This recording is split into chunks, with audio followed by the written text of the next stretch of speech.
Bonsoir à tous. L'invité de l'entretien du jour est guinéen. Il est le président de Génération Citoyenne, un parti politique proche, longtemps proche en tout cas, du président Alpha Condé, le président guinéen, désormais en rupture de banc avec le chef de l'État guinéen, Fodé Mohamed Souma. Bonsoir. Bonsoir à vous. Merci d'avoir accepté notre invitation. Avant d'évoquer peut-être votre divorce avec le parti du président, j'aimerais d'abord que vous présentiez en quelques phrases la GECI à moi-même et à nos téléspectateurs. Représentiez finalement. La GECI, c'est un parti qui est né depuis 2009, oui.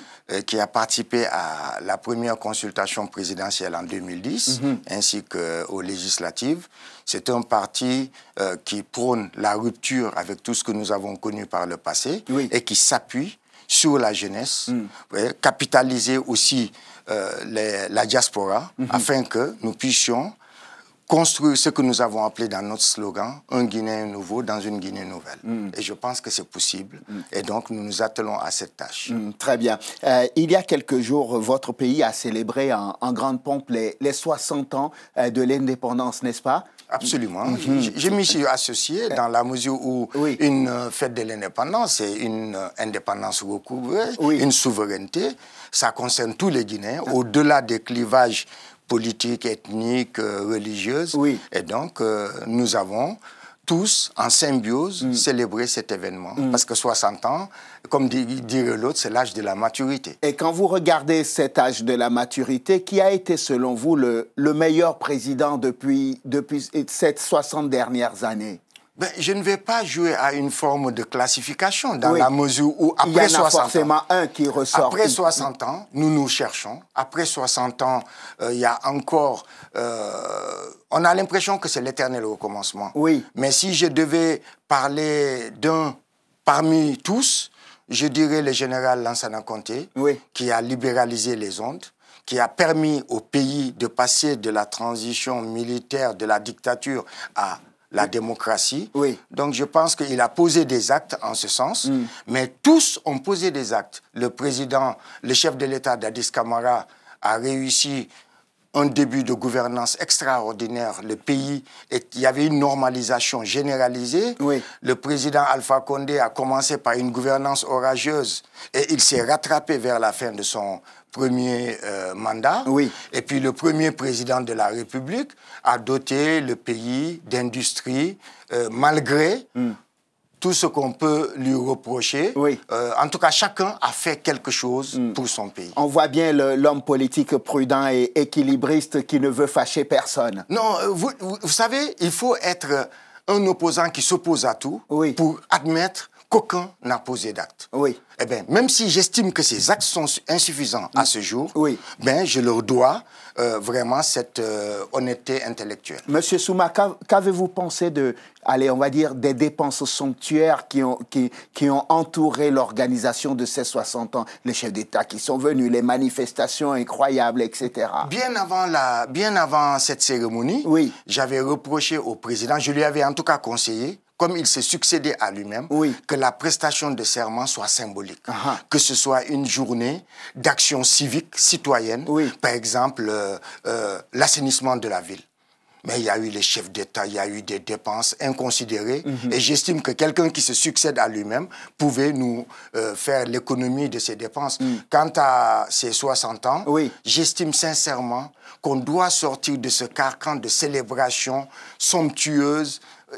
Il y a des priorités. Si on vous donnait le chiffre exact, vous vous rendrez compte que cela peut permettre d'assainir totalement la ville, des salles de classe, du matériel médical, des fournitures didactiques, des routes en meilleur état, etc. En fait, vous dites que ça a été du gaspillage. C'est bien de célébrer, mais cet argent aurait pu servir à faire des choses plus utiles au pays. Moi, je vous dis, aujourd'hui, toute mon attention est centrée sur la Guinée et l'Afrique.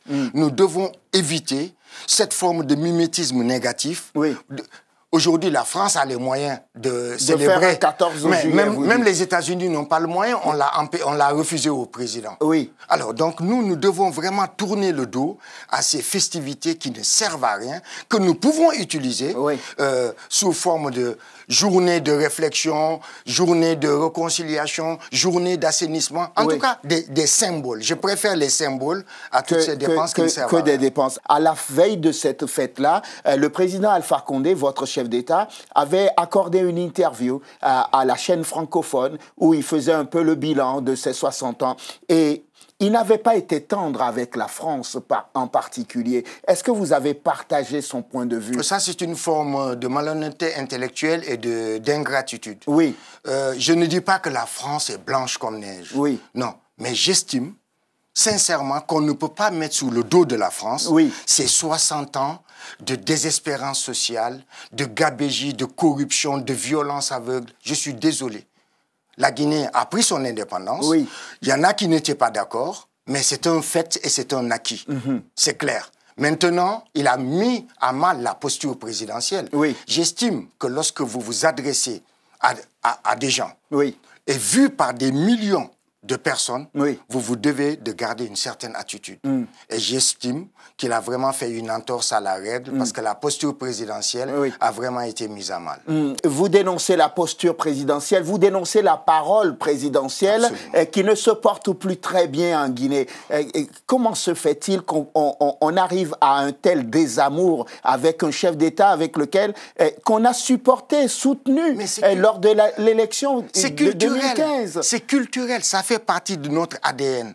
Le respect de la parole donnée, le respect du droit d'aînesse. Ce sont des choses qui font partie de notre ADN. Lorsque vous avez dit « je vais faire », les gens s'attendent à que vous le fassiez. Si vous ne le faites pas, eh bien, vous mettez en mal votre parole. Avant, nous, on ne savait pas ce que voulaient dire les signatures, les accords, les contrats. Non, la parole suffisait. Quand vous dites « nous », c'est quoi? En Afrique? En Afrique, en général. Oui, la parole était la signature. Elle est sacrée. Oui. Donc, quand vous ne tenez pas votre parole, eh bien, vous trahissez la cause pour laquelle les gens vous ont suivi. Et surtout, vous perdez la confiance de vos concitoyens. Vous savez très bien on dit souvent qu'en politique, ça n'engage que ceux qui croient. Les promesses n'engagent que ceux qui y croient véritablement. Ceux qui font les promesses, ils les font pour se faire élire. Absolument. Et vous avez participé à ça puisque vous avez soutenu le président Condé. Nous l'avons soutenu de bonne foi.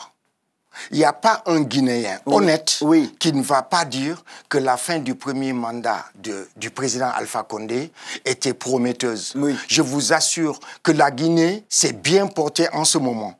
Il y avait l'énergie, il y avait l'hygiène publique, la ville grouillée d'activités. Parce que vous savez, chez nous, c'est le secteur informel qui prédomine. Eh bien, les menuisiers, les mécaniciens, les salons de coiffure, de couture, les bijoutiers, tout le monde travaillait. Et c'est ça qui fait vivre le Guinéen lambda.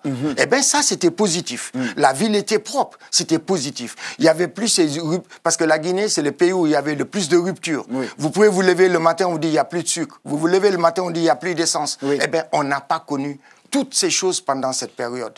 Et donc, sincèrement, c'est de bonne foi que nous l'avons soutenu. Monsieur Souma, vous êtes un homme politique aguerri. Ça fait un certain nombre d'années que vous voyez le soleil se lever tous les matins. Et je me dis comment un homme d'une telle expérience n'a pas pu voir que, évidemment, nous arrivions en fin de mandat et que le président avait en perspective sa réélection et qu'il était normal que les choses se passent comme vous êtes en train de le décrire. Sincèrement, ce n'est pas de la naïveté politique. Pour moi, il était de bonne foi. Le président, moi j'étais dans l'opposition. Pendant les 3 premières années du mandat du président, ça a été une gouvernance orageuse. Vers la fin, il s'est rendu compte qu'il fallait qu'il pose des actes. Non seulement pour se faire réélire, mais aussi pour entrer dans l'histoire de son pays. Le président est quelqu'un qui a une responsabilité historique sur le dos. 40 années d'opposition. Personne ne l'a dans ce pays. Eh bien, on s'est dit qu'il allait travailler pour entrer dans l'histoire, non pas pour se remettre à faire de la politique politicienne comme en ce moment. C'est dans son ADN de faire de la politique politicienne. Il s'oppose même à son propre bilan, c'est pour vous dire.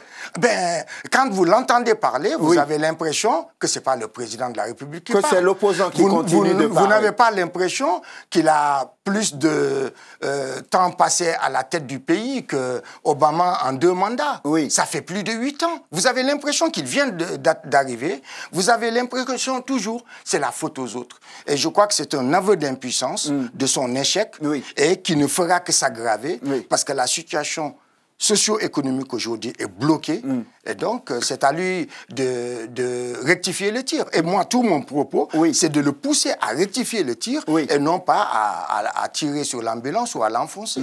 Monsieur Souma, pardonnez-moi, je ne vous soupçonne de rien du tout. J'imagine que quand vous avez dit au président « je te soutiendrai pour ta réélection en 2015 », vous aviez passé un accord.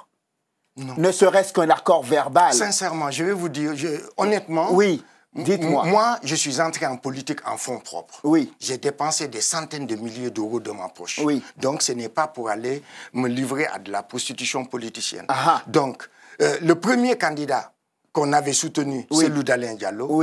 On n'a jamais parlé d'accord. Non, mais je parle du président. Aujourd'hui, avec le président Alpha Condé, je vous le dis dans les yeux, nous n'avons même pas abordé ce côté. Mais s'il vous avait trouvé un strapontin, peut-être que vous ne seriez pas sur mon plateau en train de dézinguer tout ce qu'il a pu faire et de tirer à vue sur lui. Je peux aussi vous assurer, vous ne connaissez pas la situation de la Guinée d'une certaine façon, mais aujourd'hui, tout le monde souffre, tout est difficile. Mais la chose la plus facile en Guinée aujourd'hui, c'est d'obtenir un poste. C'est vrai. Il suffit d'encenser le président, de faire une marche le guet devant le siège, qu'on vous voit et que vous fassiez les plateaux de télé avec de la démagogie. Vous êtes sûr et certain à 200% d'avoir un poste. Et vous dites que vous ne poursuivez pas un poste. Je ne mange pas de ce pain-là.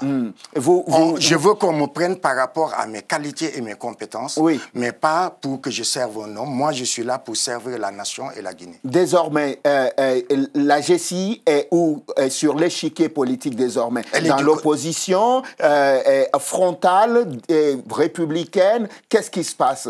Comment on classe la GCI désormais? Je dirais plutôt opposition constructive. Dans la mesure où notre constitution ne permet que deux camps. Il n'y a pas de camp au milieu. On ne peut pas être neutre. Eh bien, nous, c'est l'opposition constructive. Si demain, le président rectifie le tir... Vous retournez avec lui? Non, je serai le premier à applaudir demain. Je vous le dis. Donnez-moi un exemple de quelque chose qu'il pourrait faire pour remonter dans votre amour propre. Qui s'occupe de la jeunesse, l'emploi des jeunes. Pourquoi il ne s'occupe pas de la jeunesse? Il a été élu pour cela. J'ai vu les derniers chiffres du HCR. Les Guinéens qui traversent la Méditerranée sont plus nombreux que les Afghans, les Syriens, les Libyens. C'est inadmissible pour un pays qui se dit démocratique et en paix.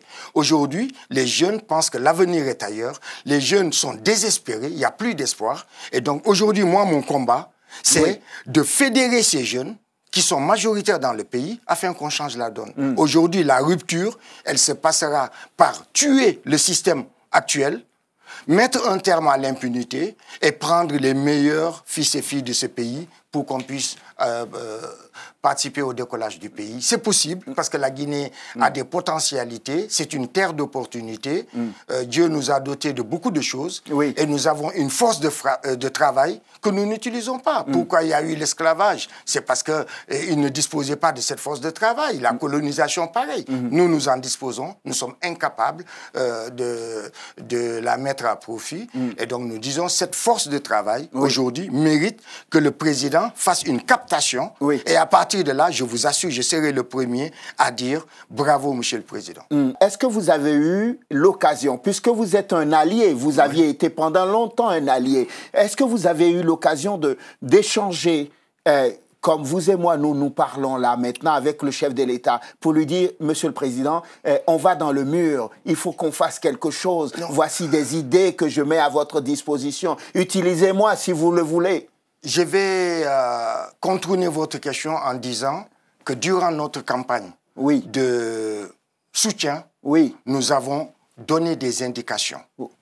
Ces indications portaient sur quoi?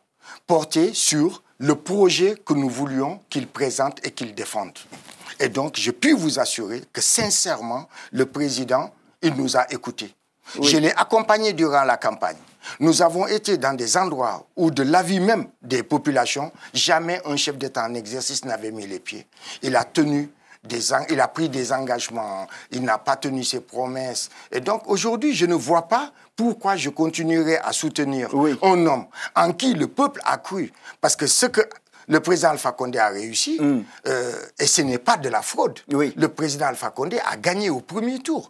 Ce plébiscite, ce n'est pas seulement les voix des militants du RPG. Ce n'est pas ce que dit Cellou Dalein Diallo quand même. Hein. Vous savez... On ne va pas refaire l'élection. On ne va pas refaire l'élection, mais je peux vous dire que le score du président Alpha Condé dépassait largement le nombre de militants du RPG, le nombre de militants des Alliés. En fait, il a bénéficié d'un vote utile parce que beaucoup de Guinéens se sont dit, enfin, on va lui permettre de travailler, d'aller au-delà. Et nous lui avons fait des propositions concrètes de pouvoir organiser les communales dans la foulée, les législatives anticipées, afin qu'il ait 4 années pour travailler. Et dans ces 4 ans, on avait même proposé un plan triennal. En fait, notre soutien, ce n'était pas d'arborer le jaune, de monter dans des voitures, des caravanes, c'était... Il n'y a aucun allié qui a fait plus de plateaux télé et radio que moi. En fait, moi, je l'ai soutenu pour la Guinée, pas pour lui-même. Et c'est pourquoi notre slogan, c'était un mandat d'action et de résultat pour l'émergence citoyenne et économique de la Guinée. Et donc, nous l'avons soutenu sur cette base. Et il ne vous a pas écouté, il n'a pas respecté sa parole présidentielle. On s'achemine vers la fin de cet entretien, M. Souma, mais j'aimerais aborder quelque chose qui me semble important pour l'avenir de votre pays, pour l'avenir de la sous-région. Il se susurre, entendons-nous bien, qu'il y a dans le camp présidentiel une ambition pour 2020, parce qu'on sait qu'en 2020, en théorie, le président Alpha Condé arrive au terme de son 2e mandat. Est-ce que ce sera son dernier mandat? Ce sera son dernier mandat, vaille que vaille. Vous savez pourquoi je vais vous le dire? Parce que même le président Alpha Condé s'est rendu compte que cette histoire du 3e mandat ne passe pas. D'abord, il n'y a pas de résultat. Ensuite, la Constitution est là, claire et nette.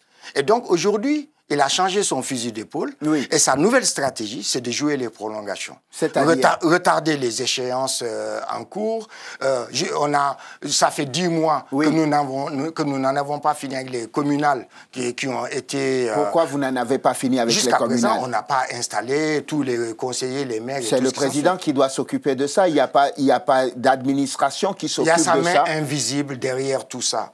Ça, c'est un procès en sorcellerie, ça. D'accord, si vous voulez. Je suis un Africain, je n'ai pas peur. La seconde chose, c'est par rapport à l'Assemblée nationale.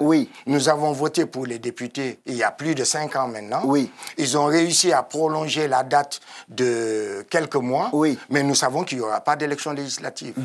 Enfin, pourquoi il n'y aurait pas d'élection législative? Le pays manque de fonds ou c'est un problème d'organisation? Non, c'est le plan du président et il y tient mordicus. Mais c'est grave ce que vous dites. L'opposition n'a pas compris que c'est maintenant qu'on devait s'atteler à la tâche pour que les élections communales, on en est fini, pour insister pour que les élections législatives se tiennent, mais ça arrange tout le monde. Les députés actuels, ils ont passé 5 ans sans aucune proposition de loi. C'est-à-dire qu'il n'y a pas de résultat.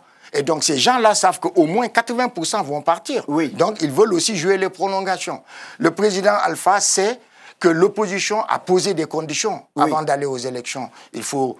L'audit du fichier, il faut un nouvel opérateur. Il y en a même qui parlent de recensement général. C'est énormément d'argent dont nous ne disposons pas et qu'il va falloir aller chercher. Encore emprunter peut-être. Voilà, emprunter ou aller faire des courbettes. Et donc, au finish, il lâchera du lest. Le président, sa stratégie, c'est de retarder et au dernier moment, il dira, ben écoutez, vous voulez, on va aux élections. Non, pas avec ton fichier. OK, on audite le fichier. Pas avec ton opérateur. OK, on fait un appel d'offres. Et c'est comme ça qu'il va essayer de jouer 2 à 3 années. Je vais résumer votre pensée.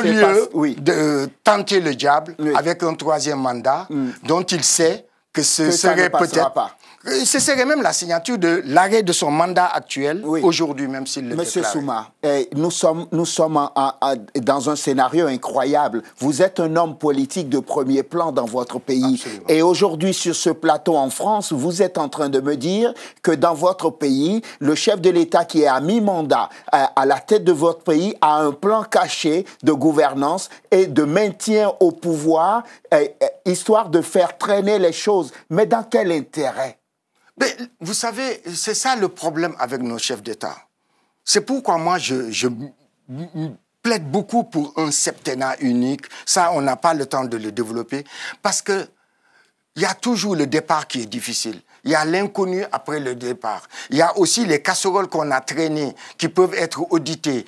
Par exemple, dans le cas de la Guinée, il y a eu beaucoup de morts. Il peut se retrouver demain interpellé par... C'est pas le président qui a tiré sur les gens quand même. Attendez, dans tout pays du monde, le président est responsable. C'est le premier magistrat, c'est le chef de la nation. Oui. Donc aujourd'hui, les chefs d'État ont du mal à partir parce qu'il n'y a pas de sécurité derrière. Eh bien, moi, je pense On va quand même pas amnistier chaque chef d'État qui quitte le pouvoir quand même. Mais ils le savent. C'est pourquoi je plaide pour un septennat unique non reconductible. C'est là que tout chef d'État saura qu'il n'a qu'un seul mandat non reconductible et que son bilan sera audité sitôt qu'il aura quitté le pouvoir. Ça va, si vous voulez, ça va humaniser notre démocratie, ça va régénérer la classe politique, ça va aussi nous faire des économies. Les élections coûtent cher.